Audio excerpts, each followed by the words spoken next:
Guys, welcome back to the Better Not Bitter podcast. Today, I have a special guest with me, and before we introduce her, I want to remind y'all to like, comment, and subscribe, and go ahead and have a good old time watching this interview. Now, without further ado, I'm going to introduce, or let her introduce herself, my sister from across the pond.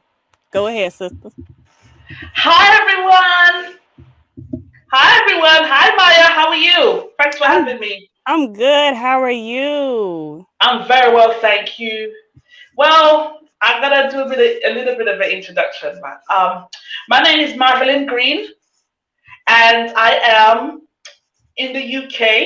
I am a Jamaican British, and I have albinism, just like Maya.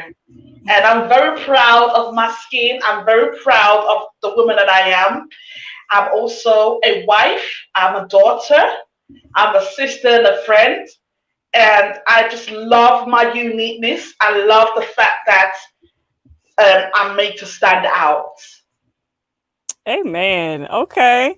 That was a dope intro. So I already told you before we got started, we're going to get into it. Okay, y'all? hmm So my first question is, what was it like for you growing up with albinism?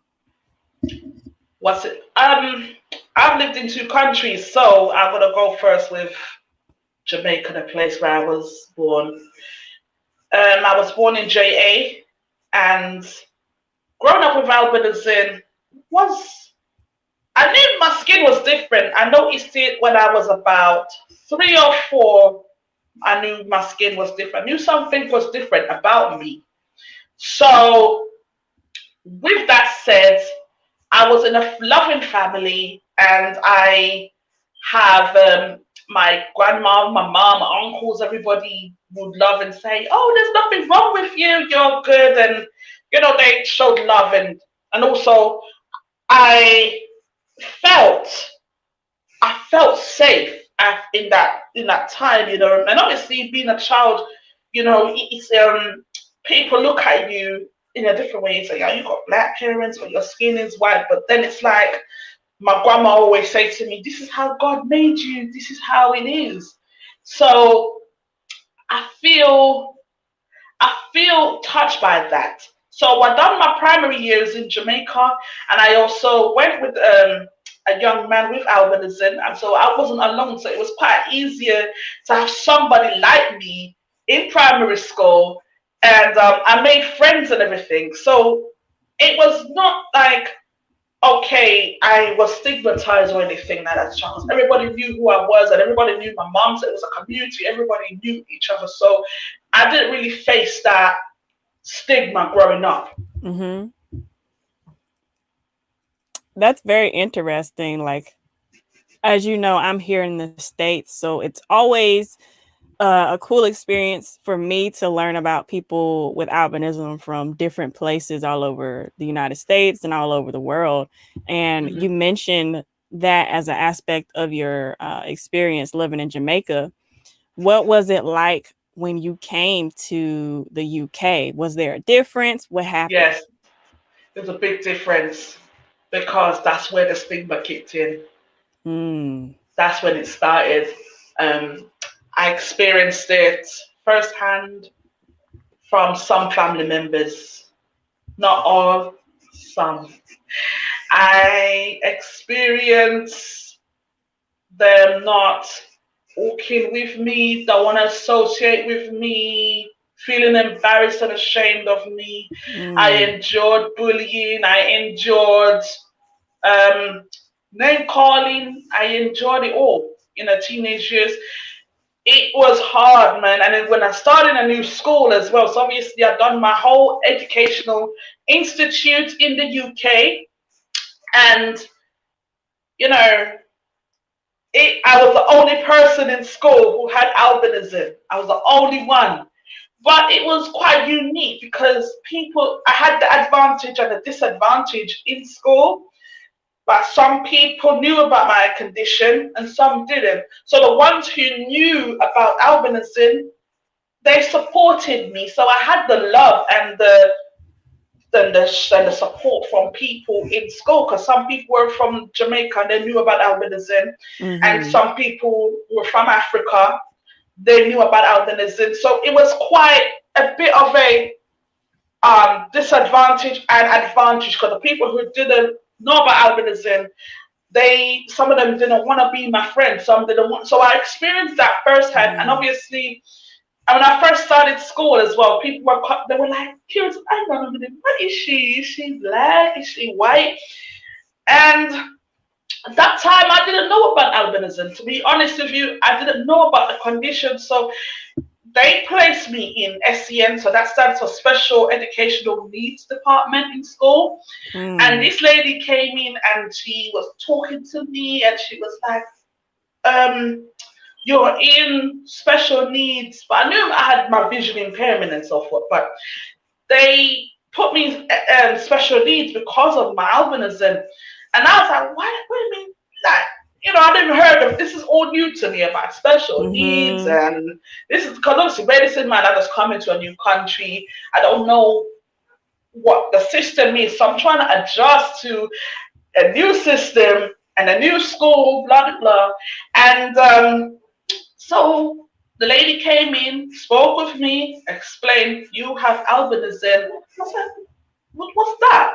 I said, you have albinism. Like your skin, it makes sense why you say that your black parents and your eyes. So because you have no melanin in your eyes, skin, hair, and eyes, that's why we have to place you in this priority. So in school, I had support teachers who come in for my lessons. I had the experience of sitting in the front of the class, which I hated it, but it was for my own good. It was to help me see. And I also had enlarged prints. Like my lessons had to be prepped. I had to be a priority in school. So teachers had to make sure that in every lesson plans, my work has to be in priority. So I have to enlarge print, make sure I'm allocated in the right seating area. I had to make sure that they have to use the right pen to write on the board as well. So if it's red, I can't see that. I'm not colorblind, but obviously because of the detail in my eyes, the pen has to be of a darker color for me to read your writing. And if your writing is not clear enough, I can't see it. So obviously I have to be nudging like my next door. Can you read this for me? Can you do that for me? Which I felt a bit, I felt frustrated, but because of my vision, it really made me feel that I feel like a burden. But then like a lot of teachers will say to me, oh, don't worry about it, we're here to help and support you. So that was a good thing in school. So I had the support, and teachers do get in touch with me. I said, no, Marvalyn's a good student, and regardless of my vision impairment, like I do my best to participate in class, engage with people. I'm not a shy person, but obviously because of albinism, I still felt that withdrawn. I felt isolated because most times some people didn't want to be with me, and then I experienced some people were just like nasty in school. But the people who had my back in school, they take a stand and said, no, leave the girl alone, leave her alone. Obviously, she's not different from us. So I've had people in my back in school, in secondary school, and by the way, I went to a girls' school, all girls' school. Oh, wow. All girls' school. All girls' school.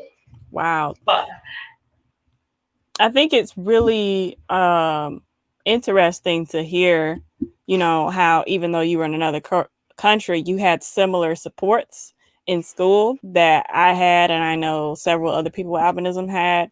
So that's good. And I can also just relate to that awkwardness of like asking people, hey, what did she just write on the board? Because I don't know why, but teachers love writing in red and light green, and I can't see neither one of them. Yeah, the light green pen. Yeah, the light green pen, and especially that lightish, reddish, pinkish color pen. And I'm like, Hmm. oh my gosh, now really, not today, Lord, not today.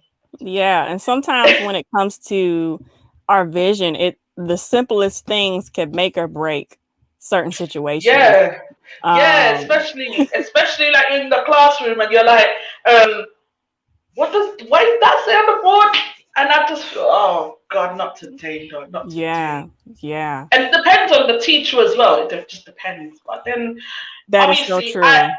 and then the fact is like some teachers, the people who knew about albinism, they had to instead of in school, what they had to do, they had to write my work on a piece of paper then. Just Mm, type it up, and for me then, type it up then. Because if mm. you're gonna use your red and green pen for me, then I can't focus in the class. I can't. There's no way I can actually focus on it. Yeah, I can't. and I think there's like a psychological component to it because I remember, and sometimes that kind of stuff happened to me in college. Like I told you about the time where I walked in my African American history course in Yeah, college, and they had a yeah. blackboard. I was like, what kind of nonsense is this? So I really had to like, I really had to advocate for myself, and I really Hmm. had to learn to step outside of myself, and that all of that is a tribute to God, because without it I would be in my shell like, oh well, I guess I don't want to bother them. But he kind of like gave me the courage to be like, no, I can't see this. Excuse me, professor or instructor so and so, could you Yeah. enlarge this, or can I accommodate myself? Because if they don't know how to Mhm. do it, I surely know how to accommodate myself. Oh, absolutely. That's how it was in school because some of the teachers didn't know about my condition. And I'm like, excuse me, miss, or excuse me, sir, this is too small. I can't see that. So if you don't mind, like you just photocopy it. And obviously, when you get, you know what, it's so embarrassing about it sometimes, you have them big people. You know, big papers that's just like, you can see the words like, oh God, the paper is Yeah. so big. But then you have like a normal A4 paper, like a book size, and then you've got Mm-hmm. this the big ones. So you have to fold it in half and fold it 4 times to fit into like your book or whatever you're bringing into the lecture. And it's just, oh man, that is And just, let me explain this for some people who don't know what we're talking about when we say big books or large paper. So, a normal regular size sheet of paper is 8.5 by 11 inches. Okay. Multiply that by two. So, think of having two of those sheets of paper side by side taped together. And in some cases, it may be a little bit longer or wider than that. Now, picture oh on that gosh. paper large print, like 16 to 18.5 black Even a print. 20. Even a Yes, 20. even 20. Now, imagine having PowerPoint printouts or homework sheets that large, and you can't really fit it in a regular binder or a notebook. So you got to fold that You have to, joint up yeah. so that it will make it from school to home. That's what we talking about. Yes. Oh my God. And then on top of that, can you imagine that when you're folding it, you have to make sure it's actually folded to the point where it's actually fitted inside the book or Hmm. even if you're gonna put your book in your bag, make sure the paper is not bent. So Hmm. Like these, the yeah, the little struggle is real. things, y'all. The It's the struggle, little things, really. yeah. Um, Speaking of the little things, I want to know, because I know you to be a creative individual and someone who just recently went public with your advocacy journey as it relates to albinism. How Yes. did Yell for Change, your cause, how did that start? It started by asking friends and family to take pictures. It started with WhatsApp. I done a broadcast on WhatsApp asking friends and family to send me the pictures. And then I said, let me just broadcast it on social media. I thought, okay, maybe let me just give it a try. And then the history just take from there. It was just it started to expand. And I never thought that advocacy was something I would do. That's the last thing that I thought of doing. Advocacy is so advocate you advocate for different causes, but albinism, I'm thinking, no way I could do this, because you have that doubt in yourself sometimes. You're like, what if people don't get your message? What if people don't follow you? What if people don't see your content, But Mm-hmm. I'm gonna like give it a try anyway. So it all started in September last year. Um, it was Albinism Awareness Month. So that was very interesting because I didn't know about they had Albinism Awareness Month. So I thought, let me just give it a try and get people to take a pic in yellow, and if whether if it's a t-shirt or if it's a yellow background or if it's a anything yellow, to be honest. And then a lot of responded. Then PWAs start getting involved. Group from South Africa, Uganda, Nigeria. So people inbox me. I've had videos sent to me. Oh, we want to work with you. I've had people from uh, Uganda, a lady. She has albinism as well, and she sent me videos. I still got them on. It's on White for C's Instagram page, but it's all the way at the bottom. But they sent videos of them in yellow. They had like an independence thing last year, and they all had their yellow T-shirts on in Uganda, Wow. which was amazing. And I thought, wow, incredible! Like it just started, just went global. Just one little WhatsApp thing went to Africa, but then as times went on, and obviously because of COVID and everything else, there was like a setback, and due to work commitments at one point, I didn't like continue it for a bit until Mm-hmm. recently. I said, okay, let me just start doing this. I'm gonna give it a try. Let me go live and let people see who's behind the Yell for Change advocacy. So with Yell for Change, the name is to start because of um, the yellow and the well, I'll say yell and yellow. So yell is for like shout, attention, having your attention, and then obviously the yellow for albinism. So you notice when I post pictures, I would say yellow for albinism in the hashtag. So yellow for albinism is bringing the torchlight, and yellow represents brightness. It represents positivity. It represents us as a people. It represents that we are golden by design, and I will take that word. I love using that word, by the way. I also felt that the yellow brings light. So we need to shine the torchlight to bring awareness to albinism because our condition is unique, and not only is unique, it's also in a negative aspect as well. People misunderstand what the condition is all about. So that's where the stigma comes in. And obviously, the message is to bring awareness to albinism and say, listen, this is not how it is. We're normal people. But the only thing is, our skin color may be fairer than other people. So all we want is to be respected as an individual and be respected as a whole from society because we live in a cruel world where people are nasty and people are mean. So it's important that we treat each other with that respect and that value. Awesome. Uh, and it speaks to the fact of how God will plant something in your heart. And I've recently just been learning that He will not give us an assignment or a calling where we can do it in our own strength. And Hmm. because He will give us callings and assignments that are not able to be done in our own strength, we often have that inner critic or ourselves or the enemy in our ear, like, what you think you doing this? You can't do that. Like you came from this background, you did this, and this is on your record. Like everything that you forgot about comes up to tell you why you shouldn't do something, or the materials or things that you don't have, which is another reason why you shouldn't do something. But very rarely do we consider the Mhm. fact that the reason why our assignment is beyond us is because it takes God to put it into fruition. He just needs our Mhm. obedience.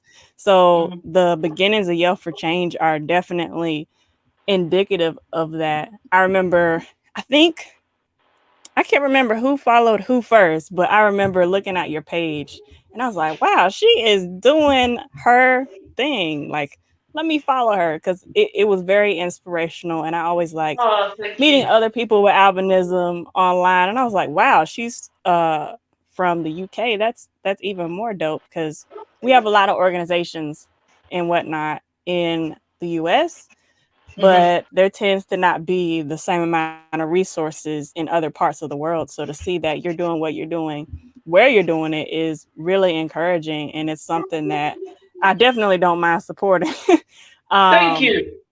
Humble. yeah, yeah. Humble.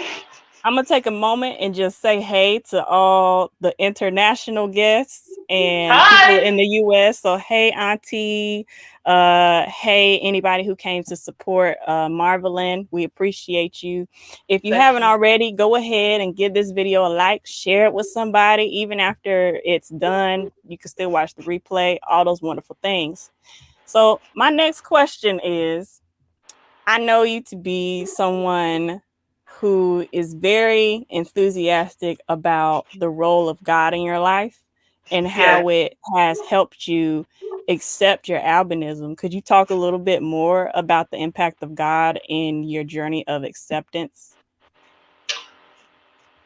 For one, it started when I grew up in church and everything, but you can grow up in church, but you don't know God for yourself, and there's a big difference. Mm-hmm. So, I got in church and everything, but I felt something was missing in my life, and I had dealing with an identity crisis.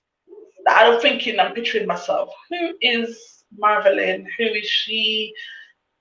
What does she want, or what does she acquire to do? And I had self-esteem issues. So I done things that, um, we all made bad choices and stuff like that. Because there was a point where I never knew who I was. But when it Mm-hmm. came down to understanding who God was in my life, I was like, hang on a minute. Is this what I'm missing for some time? Like, it took years. It took some years for me to understand me. And it's like there's a saying back home, we say a house is not built in one day. So Mm, it was a process to come to a point, like with God. God was working through me to know who Marvelyn is, and mm, understanding that this is who I called you to be. Don't let the fact that, okay, maybe you're born different, but I made you for such a time as this. I'm giving you a calling upon your life, because I not only sing, so obviously musically I'm a musician as well. I play keyboards, and I also play the drums, but I don't have any instrument in my house, and I pray God will provide for that one day. hold on, hold on, But hold on, hold on, yes. hold on, hold on, hold on. We're not just gonna skip past the fact that you said you were a musician. We'll get to that in a minute. Well, keep going, but we're gonna talk about that. Yeah, okay. But God has really blessed me in the sense of He showed me His real love. I remember even before, God sent my other half, we were friends, and He was encouraged. God sent people in my life to encourage me about His love and His compassion, and how He forgives, and how He makes me feel that I'm His own. So when it came down to it, I was like, I had depression 7 years ago. I wouldn't be here today if it wasn't for the grace of God. Mm, And I tell you, it took. there were times to really discover who I was. And for the first time in my life, I never felt such love and gratification from God. And I gravitate this ever since. And every day I look myself in the mirror and I tell myself, I'm very beautiful. I am me. I'm fearfully, wonderfully made. I am made in God's own image. It doesn't matter if people ridicule you, it doesn't matter if people reject you. As long as you know that God has not forgotten about you, Marvalyn, then you don't need to worry about anybody. Because if I don't want to go too religiously political, but obviously, if your family or your friends or your peers forsake you, God is always there with you. His presence is always there. Amen. Amen. That's so true.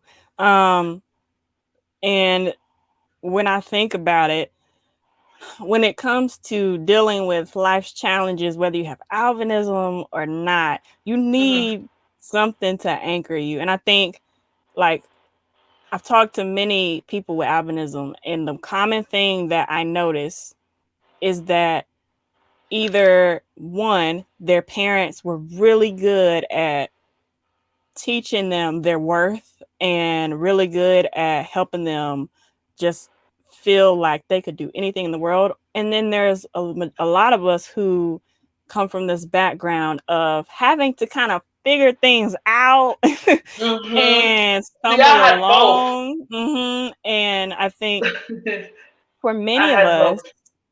and I speak for myself, I think for me, the thing that motivates me to do what I do is knowing that there's a generation of young boys and young girls coming behind me with albinism, Mhm. and I Mhm. want them to know their worth like Yes. immediately from the get-go. I don't want them to have to be like, who am I because this person's telling me this and this person's telling me that.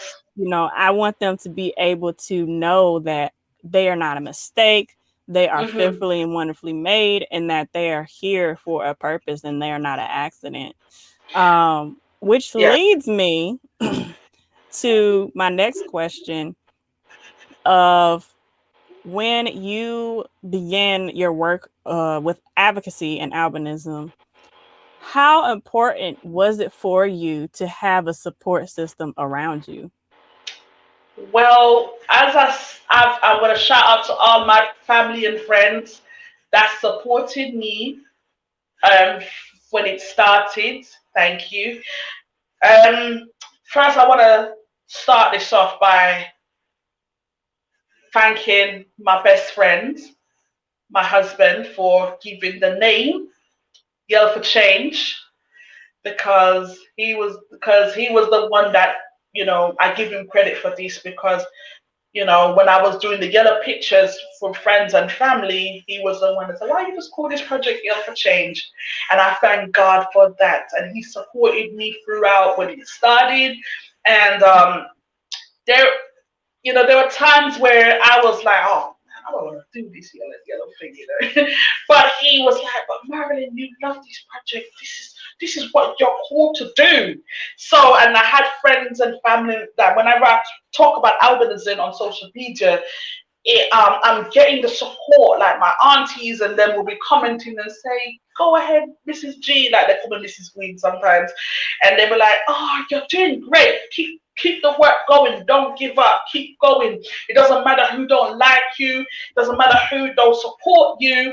Just keep doing it because you're doing it. Even if you reach one person, that means you're doing something right. So the support with Yell for Change has been amazing. I've got, one of my school friends, couple of weeks ago, I done a live with her on International Albinism Awareness Day, Mhm. and with me and two other PWAs, and they all were sharing. We all were sharing our stories, and we were sharing our experiences, and it was amazing because it was like, oh my gosh, I'm not alone.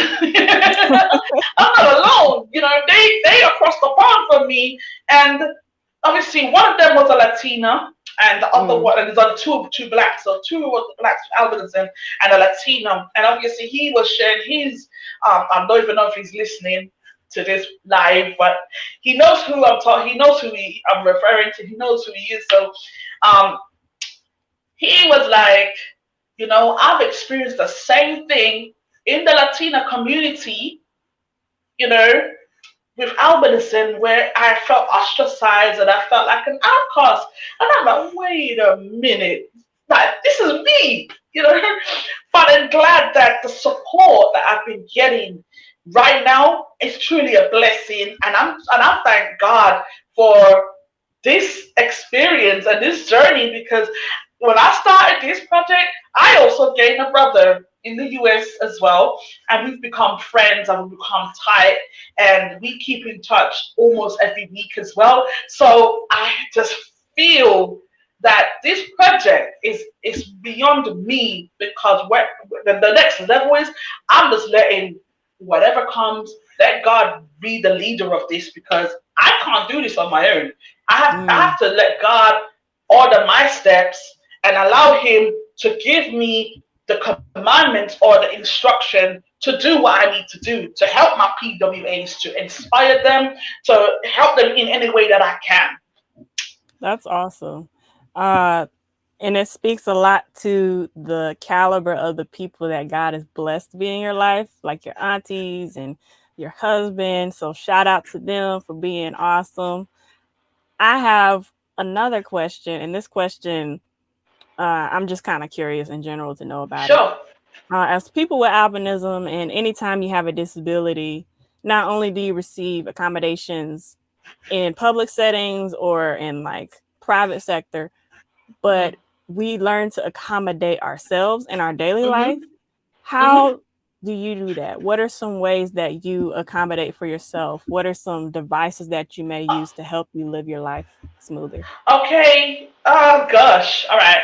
For example, if I go to a restaurant, like I go to a restaurant and I would choose a food that comes there. Like I'll take a picture on my phone sometimes, and take and just to see the menu, because it depends on the font, because if the font is fine, I can read it, but if it's not, then I'll improvise. Another thing I would do as well, if the print is too small, I will take a picture, and I also have a magnifying glass in my house. I will take a pic on the phone, zoom it in, and write it down. So if I can't see something, I'll just use my handwriting and just do things to help me accommodate myself in that way, because obviously sometimes this stuff, you just have to kind of like improvise and do things, come up with a plan B. Sometimes you have to be your own problem solver when you're in situations like this. When you're visually impaired, you have to kind of like accommodate yourself in ways to help you. Have you ever experienced any like backlash or issues with people in public? Like, say, if you asked for help or anything like that, or if you were trying to self-advocate, have you run into some rude people? Yeah, I did. I did one time. No, I'll tell you, when was it? A Monday, went to the post office in in the town center, because she's like, oh, she's showing me some place. Where the hell where's that? I said, Miss, visually impaired, so can you actually get the ticket for me? I advocate for myself, and she helped me. She helped me. I said, because obviously, sometimes, when you're visually impaired, sometimes my eyes have its own mood swings. I'm being serious. I can't. My eyes have its own mood swings. So that day, it was my eyes was having a bad day. So it was saying, look, yeah, go and ask for help today. And normally I'll get things myself, but because like my eyes and the stagnant kicked in, I'm like, okay, ask for help. Obviously, she was helpful, so she gave me the ticket. Obviously, I can go to the desk and whatnot, but obviously, I don't know where the ticket thing was, because it's quite different. And because of this social distancing thing, it was quite difficult. So yeah, that's where I self-advocate, and I had to help. See, I asked, and it was given. So I'm very happy about that.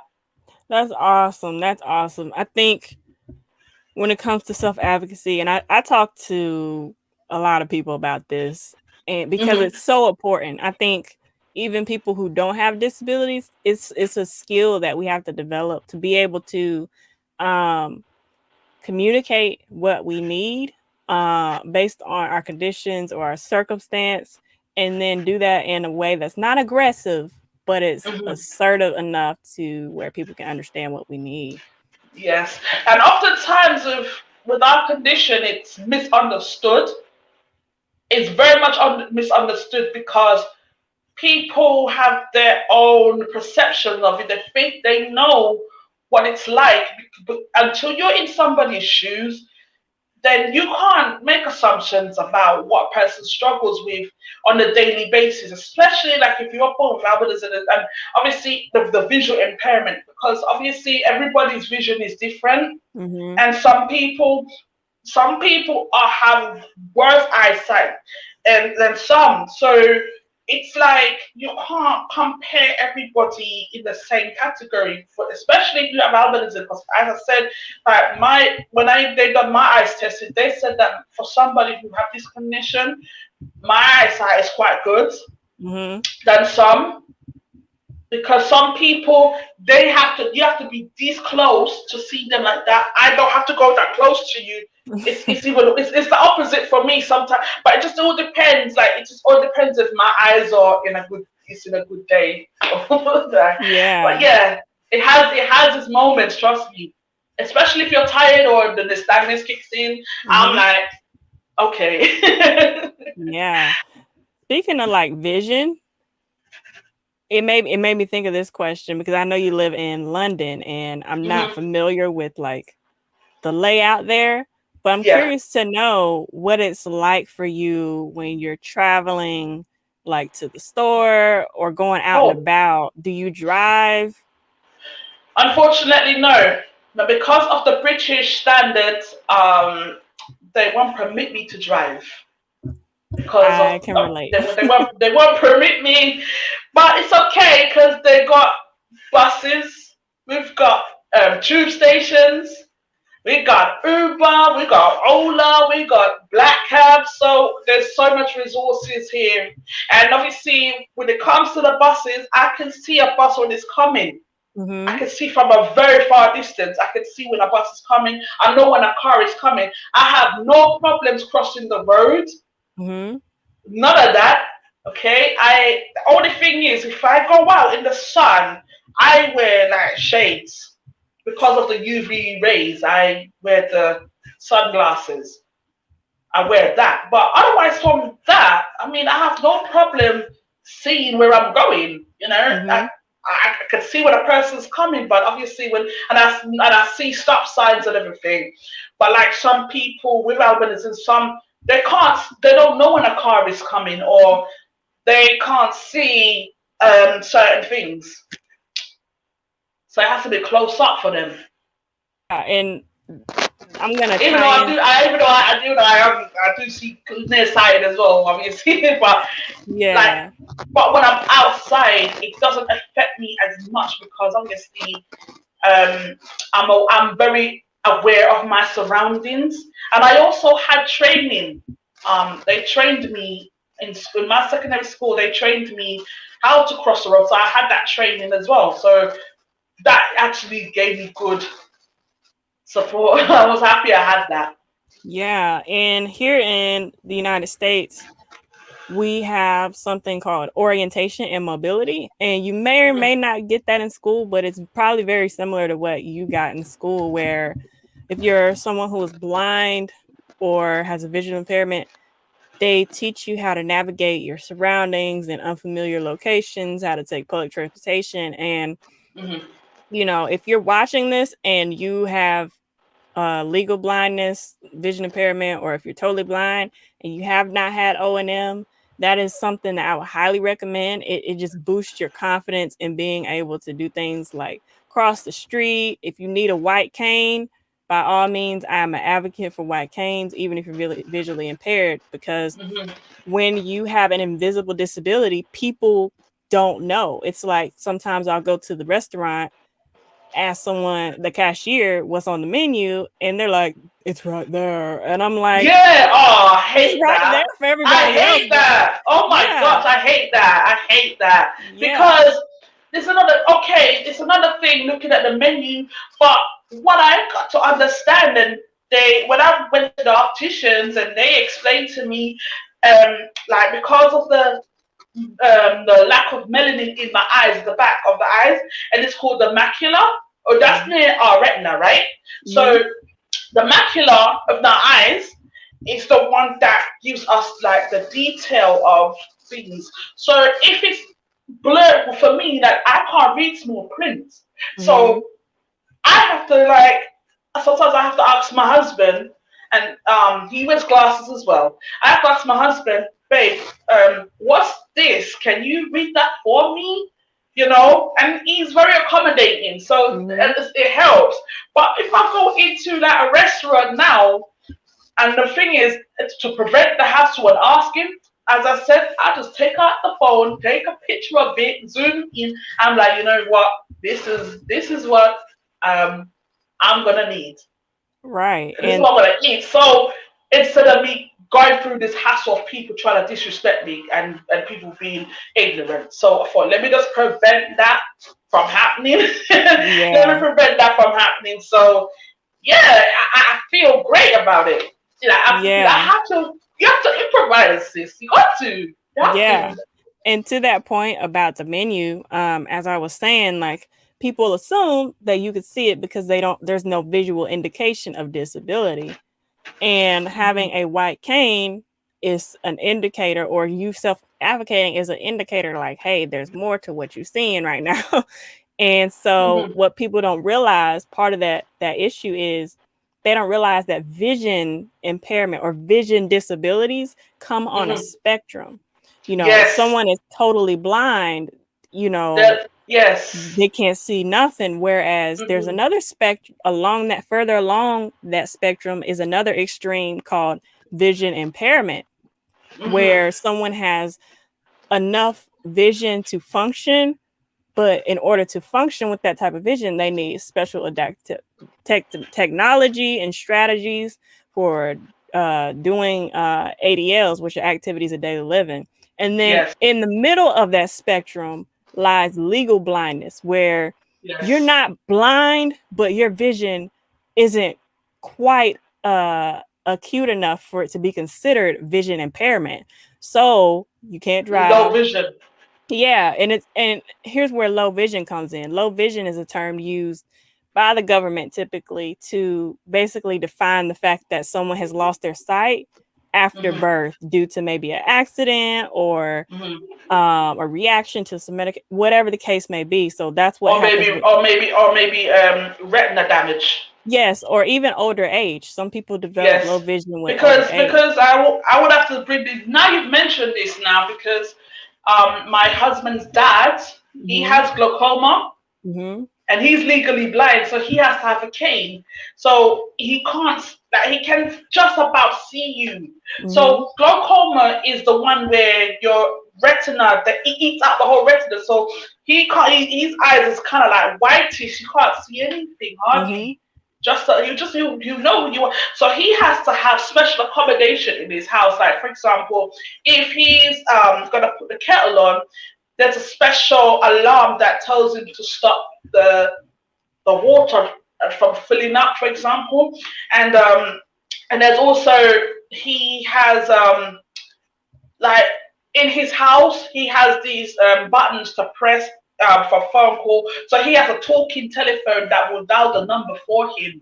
So he'll Mm-hmm. speak into it and the phone will dial for him. So all of that accommodations, they're really good here in the UK when it comes to accommodating people with disabilities, especially if you're on the blind spectrum, like my father-in-law. So they proper give him the support that he needs. And it's amazing that for people that don't know about this and they Mm-hmm. get to know the accommodations, it's like it's a life-changing thing, Yeah. honestly. Yeah. And I think, like, I've had friends who recently became classified as having low vision, being legally blind, and they didn't develop it until later in life. Whereas I've had my entire life, and they're like, "How do Yes. you do this? How do you cook? How do you do this?" And it's not something I've ever had to think about, but Mhm. part of understanding that there's a spectrum and educating people on that helps them understand that anyone who comes to you and asks you for help, the reason could be as simple as they're on that spectrum. It's just not as simple as someone wearing sunglasses all the Yes. time and using a white Yes. cane. Yes. And that's why even in work as well, I advocate myself in work, and I've declared, because for me, I declared this in work. I said, do you know what? I have a sight impairment. I didn't say due to albinism. I just say I have a sight impairment. I'm short-sighted. I can't read small print. So if you can just make the screen a little bit bigger, then I'm good. I can do my work efficiently and effectively. As long as that accommodation is set in place, I'm very happy about that. Yeah. But I Well, also had people come and support me still. So even that I don't ask for help, but help comes. I don't have to ask for it, but I'll take the help sometimes. But at the same time, I like to be independent. yeah, I was talking with my mentor. I don't know if you saw the live on Wednesday, I believe. And we were talking about how there's a certain element of pride that we have to deal with as people with disabilities, like, because we have to learn to ask for help, Yeah, one, and we got to yeah. realize, like, okay, ain't nothing wrong with me just because I asked for somebody to reach that thing on the top shelf or whatever. But yeah, Oh my god. But it's true because I mean it's good to ask for help, but I don't like the sympathy thing. To be honest, I yeah, don't like it. Like if people say, "Oh, no," like if I need your help, I'll ask for help. I'll say, "Okay, yes, please," or whatever. No, no, thank you. Give me that choice, you know. But yeah, sometimes people just they have the misconception of people with disabilities that okay, we're like a burden or we're like an emblem. Like, nah, man, you yeah. And know. I have friends who are totally blind, and they've told me some pretty interesting stories about they've been on like the sidewalk, and just because they're there with their sunglasses and their cane, they feel someone dragging them across the street all of a sudden when they didn't ask for help. So it's this thing of when you're in contact with someone with a very noticeable disability, or someone with a invisible Mhm, disability, it's mhm. important to ask what that person needs. Like, you're not just gonna go up to someone and say, "This is what I think you need, and I'm gonna give it to you." You Yeah, you you you oh, that you kind of have dictatorship. Yeah, oh my yeah. gosh, like, oh, you need to do this. Because most times, I'm not gonna lie to you, I wear my glasses. Like if I'm Mhm. reading something, I'll have my glasses on. Like if I'm in work right now, I'll wear my glasses. Because obviously, I'm gonna be on the screens, or I'm gonna be probably reading something. But if I'm at home, I don't wear them. If I'm gonna Mhm. read something, I, I'll put them on. But the fact is that some people don't understand that having albinism, the vision cannot be corrected. It's just not, there's no cure for it. We have to um improvise.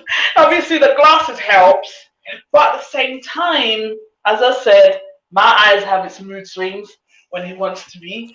But but honestly, it's about educating people to understand. Listen, man, like if you're not everybody that's on the blind spectrum or visual spectrum is legally blind. So you can't put everybody in the same category. Some people have severe visual problems than some. So not whether if you have albinism or not, because there's many eye conditions out there, plenty out there. So not just albinism, there's so many people in the visual impairment spectrum. Because each time I go opticians, they'll be like, can you see a black dot? I thought, what's a black dot? Um, and they said if you can see a black dot, it could be signs of I don't know what condition it is, but I can't remember it. But I would have to ask Mister about that. When if you see a black dot in your eye, but some people have double vision. Some people it all depends because that's what you can't just assume because just because a person wears glasses right? That don't mean that the person is blind. There could be an impairment, and there's limitations that we experience, especially like as a child growing up with albinism. Our vision is like quite bad. Mine was like it wasn't. Woof. Oh my God! Let me tell you, my nystagmus was so bad. My eyes used to spin when I was a child, right? Mm. It used to spin, and but as times I got older, I trained my eyes to not make it spin. That there was ways I had to navigate my eyes to not let it spin as much. But it only happens every now and then if I'm tired or if I'm stressed out or due to lack sensitivity. So that's one of the things that people probably ask, why is your eyes like spinning, or when you go in the sun it's squinting, or it's because of the light sensitivity. So this is why, as a part of Y4C, is the 4 E's, which I'm going to mention. One is to educate, 2 is to enlighten, 3 is to empower, and 4 is to encourage. So the educational part of things is educating people who don't have the condition. Is don't assume that we are blind or we don't know what we want to do. It come and ask us a question instead of making assumptions. Ask, because we education is good, and it's good to get knowledge, and because knowledge is power. And I was just getting ready to ask you about the 4 E's. So I'm glad you mentioned it.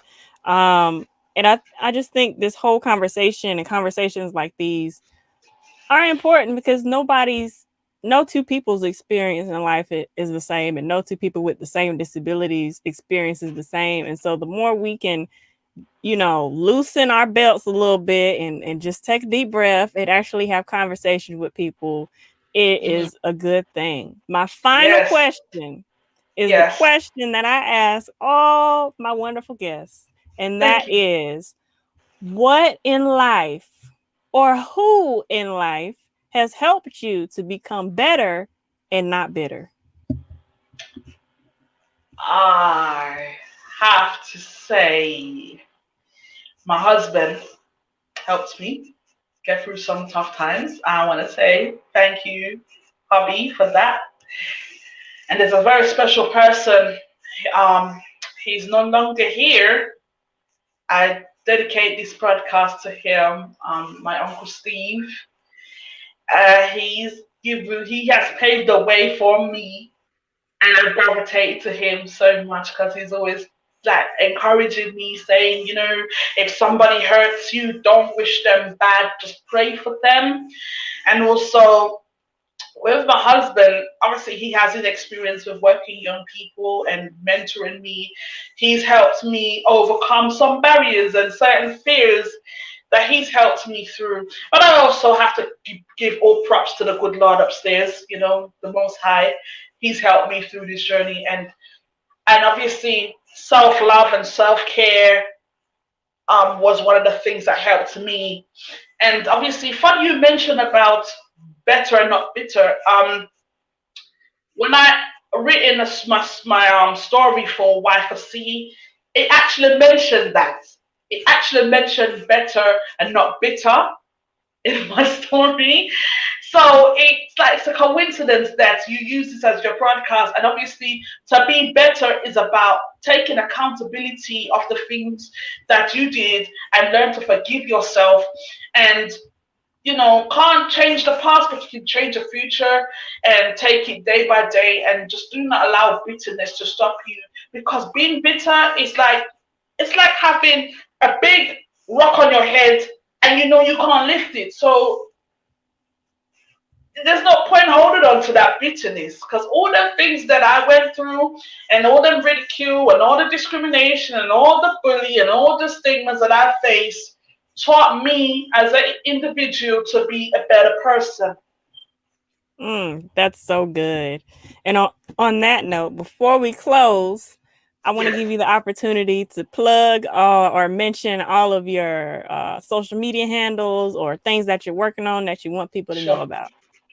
Right. So for those who another way, Y for C, that's Yell for Change. So Yell, YELL, and the number 4, and then change is on all social media websites. So Facebook, Instagram, Twitter. Also, please subscribe to our YouTube channel where I'll be doing vlogs. And also, we're also on Anchor.